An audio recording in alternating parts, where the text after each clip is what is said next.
¿recuerdas algún momento en tu vida como docente o como educador o como acompañante en que has visto efectivamente la potencia que tiene un abrazo? Es un mundo muy analgésico. No soporto el sufrir, la frustración, el cansancio, todo me agobia. Conflictos en familia con adolescentes por medio. ¿Cómo se desactiva la bomba? Si sobreprotegemos a nuestros hijos, le damos mucha información, pero no tienen fortaleza para afrontar dificultades, les hemos dejado muy débiles. Y eso pasa por dos caminos. Uno, quien no sueña con construir una gran catedral no va a hacer ni una capillita románica. Es el test de Kharkov.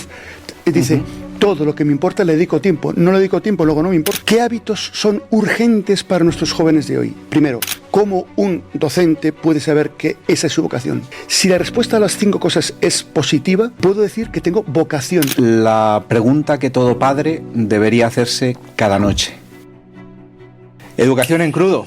Bienvenidos a este espacio en el que nos queremos regalar la posibilidad de buscar respuestas sencillas para cuestiones complejas. Es un espacio en el que invitamos a los padres de familia, a los profesores e incluso también a los jóvenes y a los niños a buscar juntos esas respuestas para esas cuestiones, ¿no?, que nos inquietan en el mundo de la educación.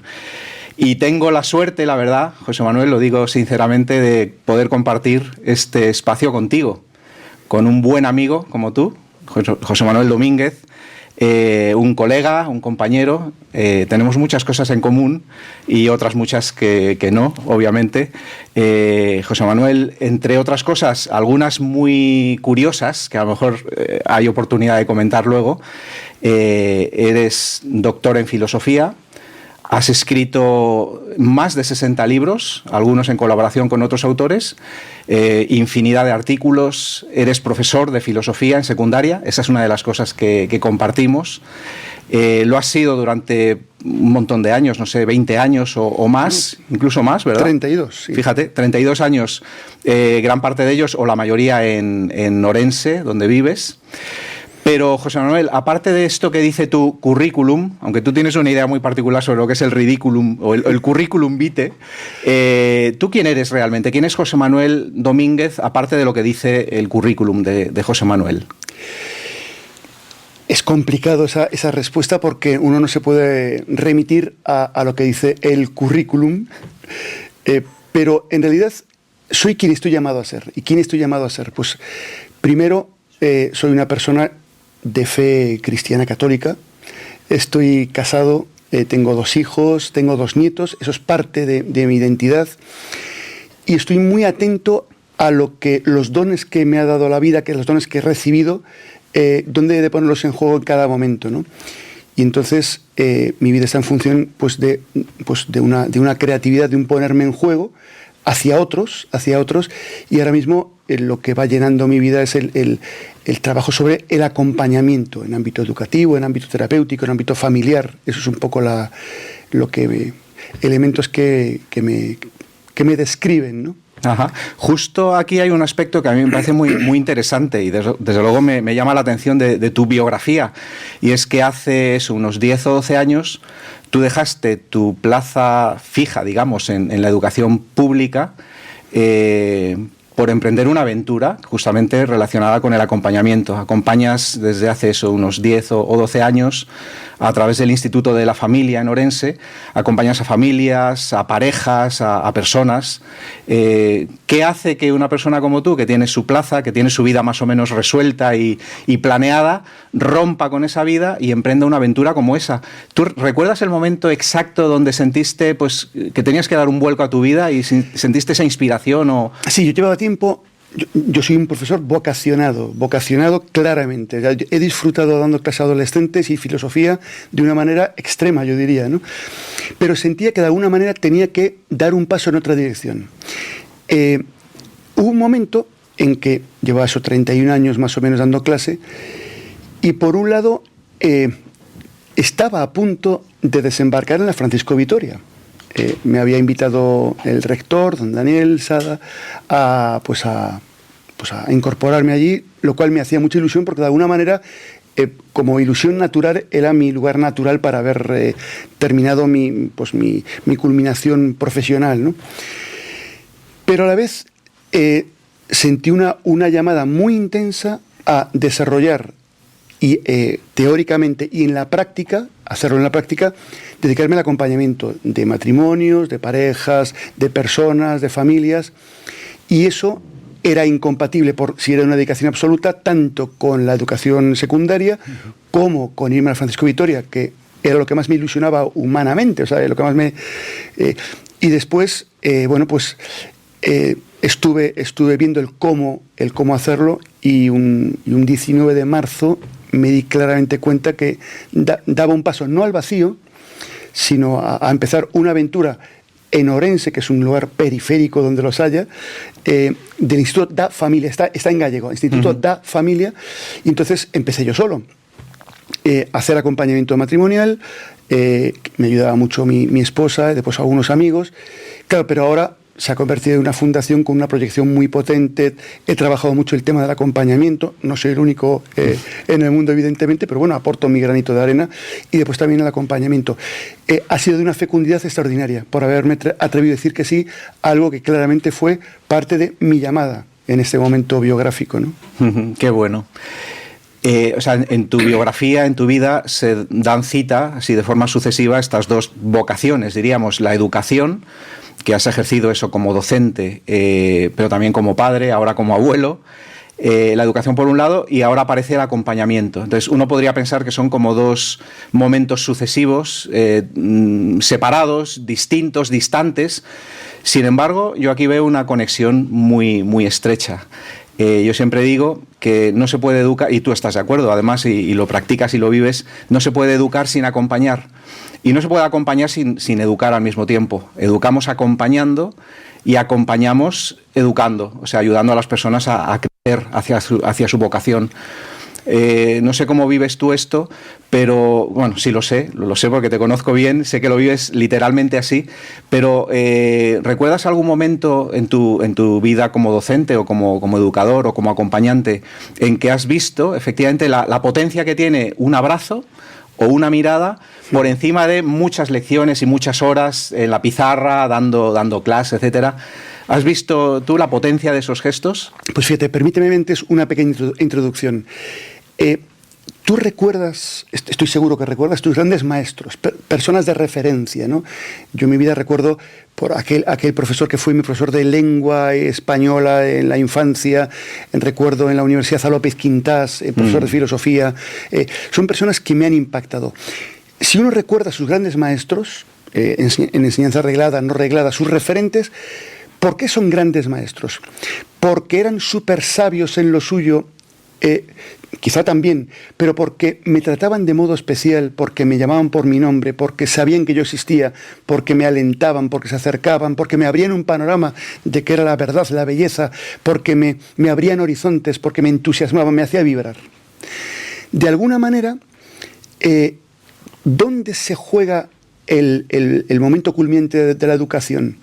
No es en la transmisión de información, es en el encuentro interpersonal. O sea, esto ¿valdría igual esta entrevista solamente dándonos información por escrito sobre esos contenidos? No. Aquí lo bonito es que estamos dos personas que nos hemos encontrado. Quien nos está viendo se está encontrando con nosotros, ¿no?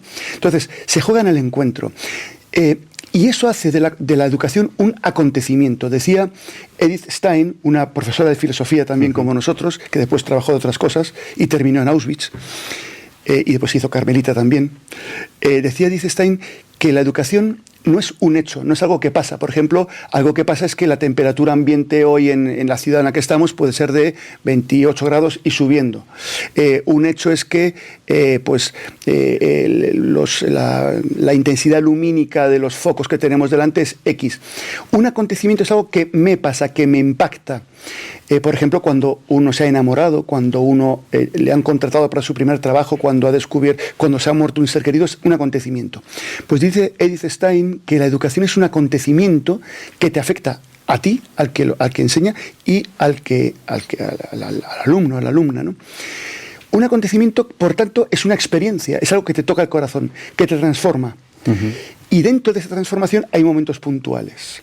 En Los Miserables de en la novela, aparece el caso de Jean Valjean, ladrón de pata negra, que es acogido por un obispo anglicano, pero por la noche Jean Valjean le roba todo lo que tiene, sale con el atillo con todos sus objetos, le pillan fuera la guardia, vuelven a casa del obispo para corroborar que eran objetos del obispo, y el obispo le mira a Jean Valjean al obispo le dice: pero Jean, te he dejado aquí también los candelabros, porque todo eso se lo he regalado a él. Él por primera vez se siente mirado, se siente valorado, querido, perdonado. Una mirada de ternura le transformó. Hubo no una metanoia, que es que no un cambio de pensamiento, una metacardia, un cambio de corazón, ¿no? Eso también ocurre en educación.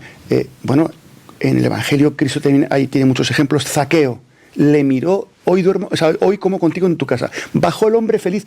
Una mirada y una llamada lo transformaron. En educación ocurre algo, puede ocurrir, son momentos puntuales, pero momentos de kairos, momentos especiales. Te voy a decir varios, ¿no? Alguno personal, otro no. Recuerdo una persona que es de nuestra edad, es un escritor gallego, que era un alumno normalito, tirando a despistado, mediocre y tímido. Pero un profesor, un día leyendo una redacción suya, dice: oye, aquí tienes grandes aciertos literarios, qué maravilla, mira esto y esto. Y entonces se quedó impresionado el alumno de que alguien valorase eso, comenzó a trabajar y descubrió que tenía un don para la escritura. Por aquella valoración positiva de un profesor, hoy es uno de los grandes de la literatura española y gallega, ¿no? En mi vida particular, pues un alumno disruptivo, donde los haya, el clásico alumno que no quería hacer nada, de estos mal encarados, revoltoso, que era de mi tutoría, yo me lo llevaba, siempre quedaba con él en el recreo los lunes a tomar un colacao. Y ahí él se sentía feliz conmigo, ¿no? Ahí estaba, y hablábamos de todo, menos de qué más se portaba y de las notas, eso no hablábamos, ¿no? Bueno, pero yo decía: oye, tampoco decía el nombre, porque también es un personaje conocido ahora en Galicia. Dice: mira, pero tú eres un tío fenomenal. Entonces veíamos sus buenas cualidades. Entonces repasábamos todo lo bueno que había en él. Yo no hice más que escucharle y poner el dedo en todo lo positivo que encontraba, ¿no? Bueno, pues yo me fui de aquel centro educativo, él también, repetidor. Y años después hubo un encuentro de directores al que yo fui a dar una formación, directores de centros educativos gallegos. Y aparece él y dice: ¿tú qué haces aquí? Que soy el director. Dice: claro, es que a raíz de la confianza que ponías en mí, de tu cariño, me empecé a querer a mí. Hubo más cosas, evidentemente, y finalmente, oye, me he casado, un tipazo impresionante, ¿no? Y otra cosa, que sí es una anécdota que he contado más veces, me ocurrió en Vallecas. Yo di clase en Vallecas, 3 años, y allí tenía un alumno impresionante, listo, inteligente, muy amante de la filosofía, que venía, y él siempre me protestaba porque cuando dimos a Platón y Aristóteles muy bien, pero cuando llegamos a San Agustín, dice: bueno, San Agustín, que terminó siendo obispo, joder, la hemos fastidiado. ¿Cómo que obispo? Porque este era muy ateo, muy recalcitrante, ¿no? Sí, mesita, entonces, pero es un gran filósofo, ya, pero obispo, joder, madre. Ahora así con ese tonillo vallecano, ¿no? Joder, madre. Bueno, entonces se acabó San Agustín, venía San Anselmo y Santo Tomás. Esto no será otro cura, no, este es fraile. Vaya, por Dios, tronco, ¿cómo va? Esto no es filosofía, esto no es Marx y Nietzsche, si eso viene después y tal. Total, bueno, yo lo único que hice fue exponer todo, exponerme yo con toda calidad quién era, charlar mucho con él, nos tomamos nuestras cervecitas a las cuales era aficionado, él muy recalcitrante. Después un día me acuerdo que le invité a rezar salmos. Dice: no, yo rezar no, pero leerlos leo. Bueno, pues vino a leer salmos con Jesús Carrascosa, de Comunión y Liberación. También le impactó muchísimo más que yo, claro. Total, que este ateo se fue a hacer biología y ya le perdí la vista, ¿no? Un día tenía un encuentro, muchísimo después, pues no era 15 años, tuve un encuentro con un obispo en Rivas Vacia, Madrid, quedamos en una parroquia, en Santa Mónica, y de repente escucho por detrás: ahí va, profe, ¿qué haces ahí? Dice: pero chaval, era mi alumno, ¿y tú qué haces aquí? Soy el párroco. Pero bueno, dice: claro, tú me hablabas de Dios, el otro también, me hacíais caso. Dice: pues a ver si van a tener razón esta gente. Dice: y tenéis razón. Entonces, esa fue el semilla. Entonces, son casos muy distintos, pero la confianza, el cariño, la mirada te transforma. Después, eso sí, hace falta acompañarles, no es solo un momento de de impulso, hace falta acompañarles después, un proceso, ¿no? Oye, estos son, vamos, ejemplos clarísimos de lo que tú has dicho, ¿no? Ese acontecimiento que es mucho más que un hecho, que incide en la vida de una persona y la cambia, ¿no? Pero también has dicho que es en las dos direcciones, o sea que también le cambia, hay un impacto también en la vida del maestro. ¿Tú tienes también ejemplos en tu vida de cómo la relación con los discípulos, ¿no? Con los alumnos, con los estudiantes, te ha cambiado a ti? Sí, a mí me ha hecho. O sea, es evidente que me ha hecho mucho más sensible, me he sacado de mí. Me ha puesto en el punto de vista del otro. O sea, me ha ayudado a ser mucho más empático, a darme cuenta de que en una clase el centro no soy yo. O sea, el centro son ellos, cuyos rostros, esto es muy levinasiano, cuyos rostros me llaman, me reclaman, ¿no? Entonces, primero me ha ayudado a salir de mí, a ser mucho más empático. Después, tú lo sabes, en las clases en enseñanza media, uno es un poco teatral, es muy expresivo. He ganado en expresividad, porque vosotros os preguntaréis. Nadie se preguntaba nada, pero yo le pongo tal énfasis que se ha al final se lo preguntan. Claro. Oye, ¿y qué pintas tú aquí? ¿Cuál es el sentido de tu vida? ¿Te lo has preguntado? No. Bueno, pues pregúntatelo. ¿Cuál es el sentido de mi vida? Muy bien, respóndeme. No tengo ni idea. Perfecto. Entonces, es un poco una obra de teatro. Me ha hecho mucho más expresivo. Me ha hecho mucho más cercano a las... En realidad, me ha transformado profundamente, porque me ha puesto mi vida hacia afuera. A disposición de otros, ¿no? Me ha humanizado. Cada día me ha hecho mucho más flexible, más tierno, más comprensivo, más misericordioso. Y es un acontecimiento para mí, los que somos profesores, tú lo sabes, cada año alumnos nuevos son acontecimientos, ¿no? Además, después los ves pasar y después resulta que lo ves aquí, aquel otro. Hay gente que llega a lo más alto o que llegan a cosas muy llamativas, ¿no? Y dice, oye, pues fíjate, a este le di clase yo, ¿no? Pues qué alegría, ¿no? Y estás orgulloso. Pues el médico, sí, le di clase yo. Y te encuentran Entonces, es un impacto personal. Uno tiene que ser sensible al acontecimiento, pero uno crece. Y eso tiene que ver mucho con mi vocación, de la que si quieres hablamos, porque me toca en lo profundo. Sí, además, efectivamente, me había quedado con esa idea, porque tú antes lo has dicho, tú eres un profesor vocacionado. Yo entiendo que todo lo que tú estás planteando es imposible vivirlo si no tienes una vocación, o sea, una llamada muy fuerte a esto. Puedes ser enseñante o docente sin vocación, a lo mejor, como un ganapán, como un trabajo pero verdaderamente tener este deseo de incidir en la vida de las personas, esto es algo que te viene por vocación. Sí. Voy a poner un ejemplo musical, ya verás. Qué bueno. Y después te cuento. Vamos a ver. Espero que se escuche bien porque cuando voy a tocar solamente la cuerda sexta y la voy a parar. A ver si percibes algo cuando la pare. Atención. Voy a tocar la cuerda sexta y dime si escuchas algo. Sí, algo? Reverbera, sigue... O vamos, no sé si se dice reverbera, sí, hay como un sonido que se prolonga, aunque tú has parado. Pero no está reverberando la que he tocado. Ya. Claro, si no es la sexta, sino son las otras 5. Son las otras, fíjate. Suenan, reverberan las que no he tocado, porque están en la misma longitud de onda que la que he tocado. Cuando la sexta vibra, hago vibrar a otros. Si yo no vibro, por mucho que esté ahí, no tiene ningún efecto. Eso es la vocación. Es el vibrar. La vocación es el vibrario. Qué bueno. Entonces, ¿cómo vibro? ¿Qué es la vocación? Es sentirme que mi vida no es algo fáctico, estoy aquí y tengo ese trabajo, sino que tengo un para qué que siento, que experimento en lo profundo, no solo un tema de sentimiento. ¿Cuándo sé que algo es mi vocación? ¿Cómo un docente puede saber que esa es su vocación? Primero, porque haciendo eso pone en juego lo mejor de sí. Tiene que desarrollarse intelectualmente, tiene que ir a más expresivamente, tiene que ir a más en relaciones humanas, su afectividad se hace más sensible, su voluntad tiene que gobernarse mejor para no estallar ante, por ejemplo, la impertinencia de un adolescente que está expresando su malestar biográfico, ¿no? Por tanto, voy a más. Si le pregunta así, tengo un punto. Segundo, haciendo lo que hago, dejo huella en otros, o sea, hago vibrar a otros. pues oye, uno percibe que sí, que a uno en un momento le he desbloqueado, otro a una familia me viene a agradecer esto, el otro ha aprendido, el otro pues ha crecido. Tercero, me he encontrado con otras personas que no son ya meros colegas, sino que ahora son personas significativas para mí, o sea, son acontecimientos para mí. Tercero, si es que sí, es otro punto más. Cuarto, en algún momento he sentido, esto es lo mío, aquí estoy en mi lugar. Cuarto elemento. Y quinto, yo mismo en mi biografía tengo por referentes algunos grandes maestros o profesores. Si la respuesta a las 5 cosas es positiva, esto es una versión breve de un test vocacional que se podría aplicar a cualquier...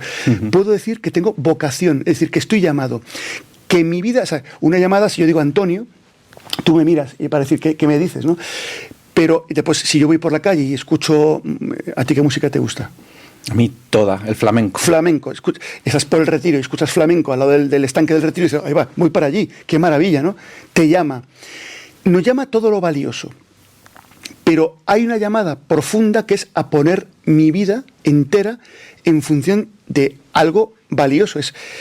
¿Dónde la descubro? En mis cualidades, en los acontecimientos, en las personas significativas que me llaman o que son llamada para mí. Entonces me pongo en juego. ¿Cuál es el resultado? Vibro. Si yo no vibro haciendo esto, ¿qué hago? Transmito información, pero no toco corazones. O sea, el profesor hace mucho más que dar información. Despierta inteligencias. O sea, como decía Zubiri, abre la conciencia a la realidad. O sea, eso es la inteligencia. No es solo que te dé información sobre, sí, mira, la guanina, la citosina, el uracil, la timina, están aquí en el ADN. No. Fijaos qué espectacular esta cadena helicoidal, donde está la estructura de la vida. Esto es un misterio. Tal. Joder, te abre una perspectiva.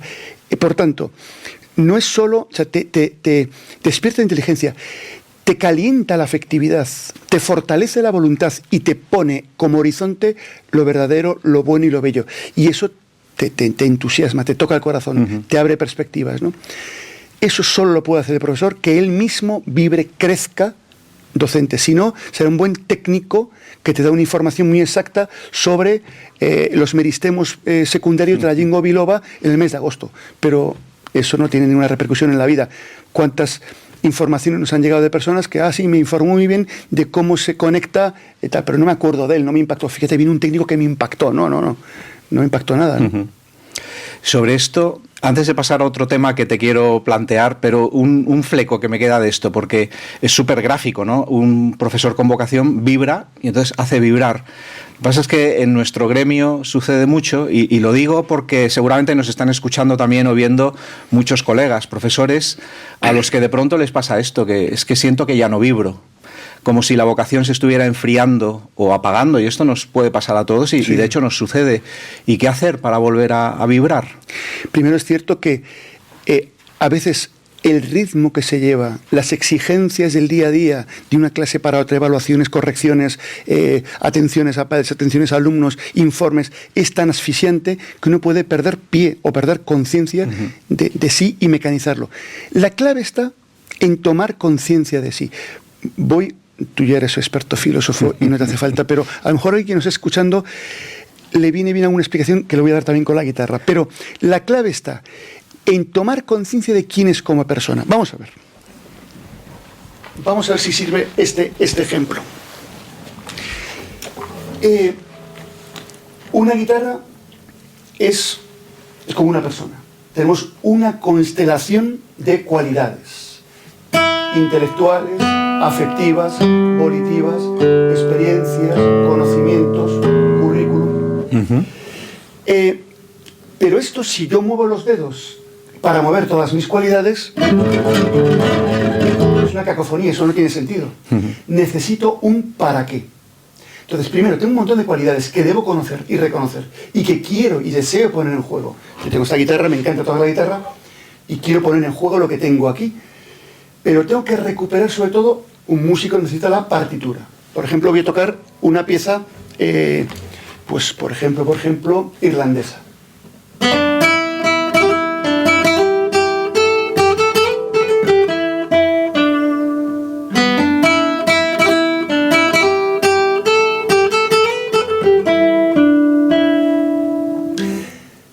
puesto mis cualidades en función de un para qué. Debo recuperar el para qué. Entonces, primero, ¿cuáles son mis cualidades? Segundo, ¿para qué estoy en la vida? ¿Qué quiero hacer con mi vida? ¿Qué voy a aportar a otros? ¿Qué huella voy a dejar?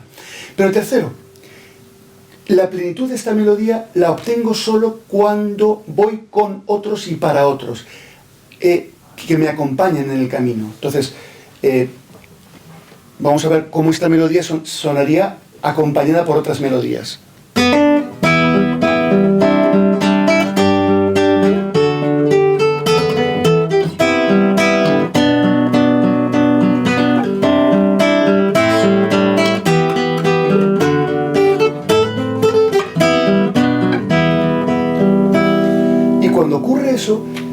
Ocurre la experiencia que los psicólogos llaman de flow, de ponerse en juego, al máximo, y entonces empiezas a crecer y a hacer crecer.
Esa es la clave. Entonces, cuando un profesor, ¿cómo puede recuperar la vocación? Recuperando quién es él como persona, porque la vocación es justo el núcleo duro de su dimensión más profunda. Es el para qué de mi vida, es cómo me voy a poner en juego, cuál es mi camino.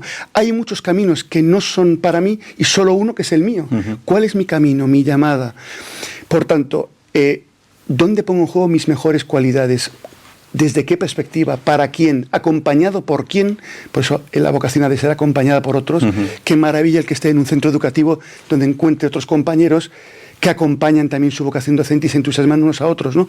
Y por último, fluyen, desarrollan, ponen lo mejor de sí y van a más como profesores. Eso es una vida plena, una vida plena. Entonces hace falta tomar conciencia hace falta despertar, parar, hacer un momento de silencio y espérate, ¿cuáles son mis mejores dones? ¿Cuál es mi sentido? ¿Quién me acompaña y a quién acompaño yo? ¿Y en qué puedo dejar huella a otros? ¿Y en qué me lo paso bien? Hecho esta operación, uno va el día siguiente a clase lleno de energía. Bellísimo, José Manuel, estupendo. Y da pie muy bien a ese otro tema que te quería plantear, porque decía Benedicto XVI... bueno, en el contexto de lo que es la formación integral, ¿no? Tú has aludido hace un momentito a la variedad de dimensiones y de facultades que se dan cita en la persona humana. La persona humana es una, pero ciertamente es de una complejidad enorme, inmensa, riquísima, porque se dan cita en ella, como digo, un montón, ¿no? Una inmensidad de dimensiones, ¿no? Y de facultades. Y Benedicto XVI decía, quizás nos hemos centrado mucho en la educación, en la dimensión intelectual, tratando de amueblar cabezas, de dar conocimientos, contenidos, conceptos, etcétera, y hemos descuidado, decía él, la voluntad. Yo viendo a mis alumnos hoy en día, también en la universidad, y viendo en general a las personas que habitan nuestro mundo, veo que hay mucho de verdad en esto, ¿no? Nuestra voluntad es un músculo que necesita ser formado y educado, y seguramente tú tienes alguna clave para poder ahondar en esto. No sabes lo que me alegra que me hagas esta pregunta, porque esto es nuclear y urgente. Vivimos en un mundo hiperedónico, por tanto, que se busca la facilidad, por otro lado, hiper sobreprotector, nos facilitan todo hasta límites insospechados. Por otro lado, en un mundo al ser muy hedónico, es un mundo muy analgésico. No soporto el sufrir, la frustración, el cansancio. Todo me agobia. Es que estoy muy agobiado. Dame un Lexatin, dame un Orfidal. Es que fíjate, he perdido el bolígrafo. Es que tengo un ataque de ansiedad. Es que me han entrado 4 páginas para el examen. Es que estoy desmesurado. O sea, la gente es mucho más débil. Es curioso que los padres, me incluyo, hemos buscado para los hijos lo mejor. Y lo mejor es que sepan idiomas, que tengan acceso a la tecnología 5G y lo más puntero. Pero si lo único que es seguro es que no hay nada seguro. Decía Ulrich Beck que vivimos en la sociedad del riesgo. Es decir, que lo hemos visto con la pandemia, con el apagón, con las guerras. Es que es imprevisible lo que va a pasar mañana. Lo que va a pasar mañana. Si eso es así, lo que les va a solucionar papeleta a nuestros hijos no es conocimientos, porque ¿y si el imperio inglés y norteamericano se hunde? No sería imposible. Y que hiciese el chino de modo hegemónico. El idioma que tienen que haber aprendido nuestros hijos era el chino mandarín y no el inglés. Tanto C1 de inglés. ¿Para qué? Haber estudiado gallego y chino, que es lo que te abre camino. En Galicia te abre más camino el gallego que el inglés. Y en el País Vasco el euskera más que el inglés. O sea que y si... no, es que tienen que tener la tecnología puntera, pero dentro de 20 años, ¿tú crees que van a utilizar la tecnología esta? Ya sé que la llevarán un chip en la oreja. Yo qué sé. Con lo cual, si sobreprotegemos a nuestros hijos, le damos mucha información, pero no tienen fortaleza para afrontar dificultades, les hemos dejado muy débiles. La urgencia para nuestros hijos es hacerles fuertes. Y eso por la formación de la voluntad. La formación de la voluntad es urgente para que uno sea capaz de afrontar cualquier tipo de dificultades que vengan sin venirme abajo. Y eso pasa por 2 caminos. 1, tener un para qué en la vida, tener un sentido. Y 2, desarrollar hábitos que me fortalezcan. ¿Cómo se hace esto? ¿Puedo explicarlo? Claro que Voy a sí. explicarlo con música. No quiero abusar, pero No, puedo. no, adelante, por supuesto. Puedo. Vamos a ver. Un hábito se adquiere cuando, no por repetición mecánica de algo, sino cuando yo veo que algo es importante. Yo, por ejemplo, veo que es importante la música folk norteamericana. Yo quiero tocar folk. Y entonces hay una técnica que es el fingerstyle. Entonces sé que se hace de la siguiente manera. Toco con pulgar y anular a la vez en las cuerdas pues, quinta y segunda. Después en la cuarta con el pulgar, en la tercera con el índice, quinta pulgar, segunda anular, otra vez pulgar índice y vuelvo a tocar las 2. Tengo que pensarlo. Es un movimiento plan, pam, pam, pam, pam, pam, pam, pam. Voy a hacerlo en guitarra. Fíjate el procedimiento. Toco las 2 a la vez. Ahora esta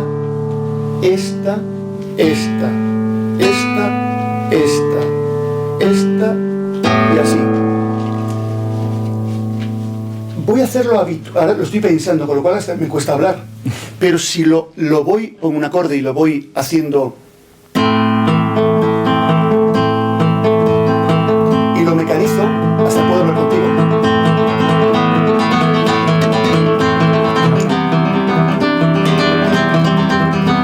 Podría seguir hablando.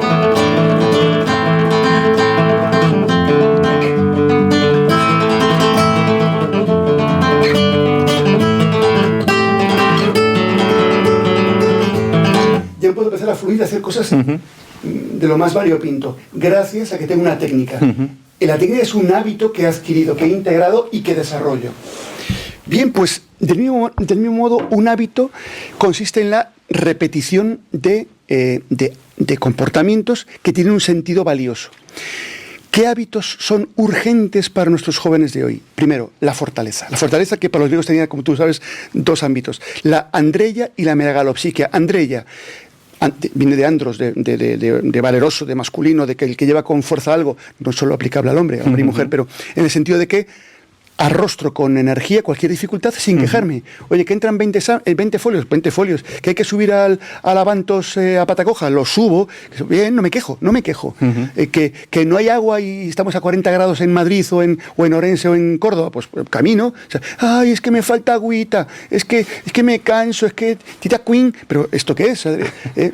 Entonces, no quejarse, a afrontar. Esto es un hábito diario. Y después lanzarme a grandes proyectos. Y decir, oye, voy a por lo más. Quien no sueña con construir una gran catedral no va a hacer ni una capillita románica. O sea, es soñar a lo grande. Fortaleza. Después, otros hábitos urgentes para nuestros hijos. El hábito del esfuerzo, de lanzarse con tesón, con constancia a un trabajo continuo. Sí, empecé a tocar la guitarra, pero lo dejé a los 2 días. Empecé a tal y lo dejé. Me preparé el examen, pero ya la posición, pero a los 3 días ya cambié. O sea, no. Permanencia, tesón. Después, hábitos, por ejemplo, el orden. Decía San Agustín, guarda el orden y el orden te guardará. Pues el orden mental, físico, con tus cosas. Son hábitos que padres y profesores han de trabajar profundamente. Por ejemplo, lo mejor que a una persona con TDAH se le puede hacer no es empastillarlo, es ayudarle con mucha paciencia a que adquiera hábitos de concentración, de trabajo, de permanecer sentado 3 minutos más, de atender 1 minuto más, de leer 2 veces la pregunta. Hábitos, jugando al ajedrez, fijando. Esto es mucho más potente, mucho más conformador que otras actividades dispersivas, ¿no? Por tanto, fundamental adquirir virtudes. De modo que seas capaz, y en realidad la experiencia dice, cuantas más virtudes adquieres, más libre eres. Eso, el equivalente en la guitarra son las técnicas. Cuantas más técnicas adquieres, más lo puedes aplicar a cualquier tipo de melodía. Y puedes hacer, pues, eso te conforma el carácter. Y esto creo que es la tarea más urgente de nuestros tiempos, porque lo hemos visto con la pandemia, que es que la gente está muy mal, claro, está muy mal, pero no por patologías psicológicas, por debilidad, porque no son capaces de afrontar las dificultades de la vida cotidiana. Decía Churchill que la vida es ir de frustración en frustración sin desanimarse. Qué bueno. Me encanta lo que dices. Me encanta el ejemplo de la guitarra, además, porque se ve que los hábitos no son una cosa mecánica, simplemente que te asegura el éxito en la vida. No, es algo que tiene que ver con la creatividad. Totalmente. Poder llevar una vida creativa. Eso es. Que merezca la pena. Me encanta el ejemplo. Y aparte que después lo vas desarrollando, lo vas modelando, pero no es simplemente hago esto, sino esto lo aplico ahora y voy desarrollando mi vida gracias a que tengo una vez por hacer, por exceso de montaña, un hombre de mi tonelaje, pues bajar montaña corriendo no era muy bueno, entonces terminé con los meniscos rotos, ¿no? Entonces me encantaba subir montaña y bajarla, y fui al médico y dice, mira, ya se me ha acabado ya, ¿no? La montaña. Dice, pues sí, la montaña no deberías, te vamos a operar. Dice, ¿cuánto voy a tener de recuperación? Me dijo 0 días, 1 día. Pero ¿y cómo vamos a hacer? Muy bien. Empieza a montar en bicicleta y vete al gimnasio para hacer cuádriceps. Me puse con bicicleta por Orense, que son todo montañas. Entonces, hacía 1 horita al día de montaña con bicicleta. Adelgazar, no adelgacé porque sigo comiendo mucho, pero te pusieron los cuádriceps. Como... Entonces, fui a operarme, me operaron y salí al día siguiente sin muletas y sin dolor, porque mis músculos me sostenían. Necesito músculos espirituales para afrontar cualquier operación quirúrgica que me sobrevenga por la vida, que te va hiriendo, ¿no? Está claro que necesitamos en nuestros colegios, en nuestras escuelas, poner ahí mucho foco, está claro, ¿no? Te quiero plantear un ejercicio de agilidad, ahora que hablamos de eso, de subir y de bajar montañas. Mira, yo te voy a ir lanzando una serie de afirmaciones que son en el fondo preguntas, y tú de forma ágil y concisa me dices lo que te sugiere. Primero, mira, retrato del profesor que acompaña. Primero, se acerca. Es una persona que se acerca al alumno. Segundo, le pregunta sobre él, no para enterarse él, para que se entere el alumno. Tercero, le escucha. Cuarto, trata de conocer sus necesidades. Quinto, se encuentra con él varias veces para que él vaya proponiendo, el alumno, soluciones a su situación.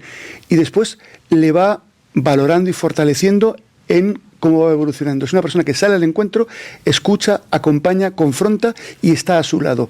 Pero no le dirige ni aconseja, sino que es el contexto en el que el alumno se va a desarrollar. Estupendo. Autoridad sin autoritarismo. ¿Eso cómo se hace?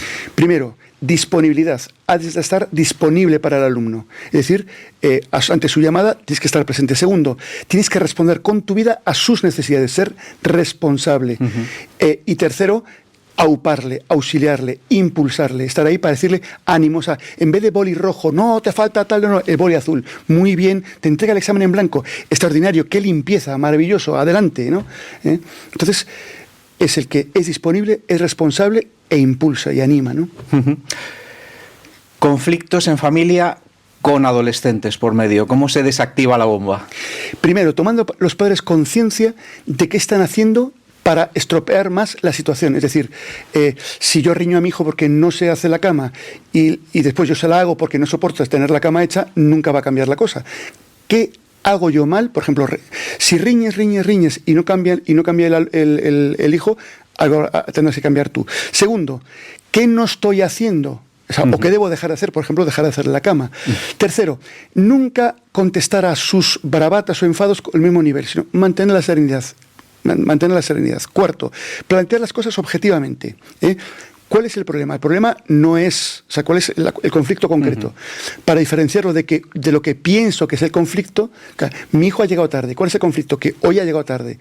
Yo puedo decir, no, pues que fíjate, es un perdido, que va a ser de él, ya está. No, esos son tus pensamientos. Separa el hecho objetivo de tus pensamientos catastróficos y de tus sentimientos. Y después, plantéale opciones y negocia con él las opciones. O quinto, nunca rompas con tu hijo o con la persona en conflicto los cauces de comunicación. Pues hasta aquí hemos llegado, se acabó, nunca más. No, de ninguna manera. Y cuarto, procura mirarle con ojos positivos y alábale y agradécele todo lo bueno que veas en él. Es decir, de alguna manera que se sienta también valorado. Entonces, los conflictos, aplicación objetiva de cánones para solucionarlos, pero mantener siempre vías amorosas con él, ¿no? Esta última clave que has dado me recuerda a un amigo común, Carlos Díaz, que dice esto de soy amado, luego existo. O sea, lo de pienso, luego existo es mentira, es soy amado, luego existo. ¿Cómo hacer que nuestros hijos y nuestros alumnos también vivan en el día a día de una forma tangible y real esta verdad? Pues algunas cosas son más aplicables a los hijos y otras más a los alumnos, pero primero, contacto físico. Ya al alumno le toco la mano, al hijo lo abrazo, le beso, le miro con cariño, de modo que mi mirada le diga, tú me importas. Esto es fundamental, el aspecto físico, el contacto. Claro, con la moderación de cada circunstancia, ¿no? Segundo, palabras de alabanza, palabras positivas, palabras de agradecimiento, palabras que señalen lo que yo veo en él, la famosa ventana de Johari, que él no ve de sí mismo. ¿Qué cosas veo en ti buenas que tú no ves? Tercero, fundamental, pasar tiempos con él, de plena atención con él. Con el alumno hay que pararse, aunque sea en el pasillo, pero cuando estoy contigo y no estoy con el móvil, ni mirando la hora, y con los hijos mucho más. Tiempo de plena atención, y escucharles mucho. Con los hijos y con los alumnos, en general somos muy dados a, escuchamos 15 segundos, mira, lo que tú necesitas es dejar de tonterías, sacar tu agenda, apuntarlo todo bien, o sea, es que no aprendes, no, escúchale. Y la pregunta que todo padre debería hacerse cada noche. Pues yo diría, ¿qué necesita mi hijo de mí? ¿Qué necesita de mí? Y ¿cuánto tiempo de encuentro real he tenido con él hoy o esta semana? O sea, he tenido un encuentro con él no es, oye, estoy los deberes, oye, ¿qué te apetece de cenar? Pizza, vale, no, ya llamo. No. ¿Cuánto tiempo he estado contigo, a tu lado, sintiéndote a mi lado, con plena atención? ¿Cuánto tiempo he estado contigo? Es el test de Kharkov. Dice, todo lo que me importa le dedico tiempo. No le dedico tiempo, luego no me importa. Entonces, si mi hijo me importa, ¿cuánto tiempo le he dedicado? Y después, sé qué necesita él, o sea, se lo he preguntado, o supongo yo que como es adolescente lo que necesita es... Y José Manuel, ya entrando en la recta final de este encuentro, que realmente lo ha sido, lo está siendo, no solo entre nosotros, espero también que para todos los que nos están viendo y escuchando, la idea es que se vayan de aquí pues con claves muy prácticas que yo creo que se las van a llevar ya, seguro, con todo lo que nos has compartido. Pero ya para lanzarles a la acción, de la escucha a la acción, a la vida. ¿Se te ocurre algún micro reto que podríamos lanzarles, que podrías proponerles a los que nos escuchan, sean padres, profesores o incluso quizás también pues hijos que por alguna razón están viendo este podcast? ¿Qué micro reto les puedes lanzar para llevarse todo esto a la vida? Primero, acércate a él, no esperes que venga a ti. Segundo, atiende a su lenguaje no verbal, a cómo está, y reflejas: oye, te veo cansado, te veo alegre, que se dé cuenta que tú te das cuenta de él. Esto es un poco... pero que se dé cuenta él que tú te has dado cuenta de cómo está él. Entonces, atento a su lenguaje no verbal, ¿no? Igual que yo ahora pues te voy siguiendo también en tu lenguaje no verbal, tu sonrisa, bueno, y me siento pues muy apreciado por ti, muy querido y muy escuchado por ti, pues de alguna manera también estar atento. Después, preguntarle por sus necesidades, pregúntale, ¿qué necesitas, no? Y después, el reto también para los padres o para los profesores es, si te has dado cuenta de algo que puedes mejorar con el otro, no te juzgues por lo que has hecho mal o lo que juzgues hecho mal. Es a partir de ahora, ¿no? No te juzgues tú. Ábrete a él, acércate, sonríele, mírale con cariño, como si fuese la primera vez que le ves o si fuese la última vez que le ves. No le mires por lo que es, sino por quien está llamado a ser. Mírale a tu mirada que sea tierna, abierta, atento a su lenguaje no verbal que te está diciendo y házselo saber y después pregúntale qué necesita. Pues ha sido un gusto, la verdad, compartir este ratito contigo. Yo me llevo muchas cosas también para mí, como padre, como profesor, como abuelo también, igual que tú. Me llevo cantidad de regalos. Muchísimas gracias. Muchas gracias por este rato. Solo quisiera decir una última cosa. Por supuesto. En realidad todo esto, quizás escuchando esto, yo mismo digo, pues hay una cosa que tengo que mejorar, esto no lo he hecho bien. Muy bien. Pues no mires atrás. A partir de ahora, hacia adelante con tus hijos y hacia lo importante. O sea, ¿qué es lo importante? Es muy importante preguntarme con mis hijos, vamos a ver, pero ¿yo qué es lo que quiero para ellos? ¿Que tengan el último móvil iPhone 43,5? ¿O que tengan el Master? No, o quiero que tengan cierto sentido existencial, cierta fe, cierto sentido, ciertos valores. ¿Qué es lo importante? Entonces, tomar conciencia de lo importante y poner ahí la mirada y el tiro con mis hijos, con mis alumnos. Lo demás es flatus vocis, ¿no? Muchas gracias, José Manuel. Gracias.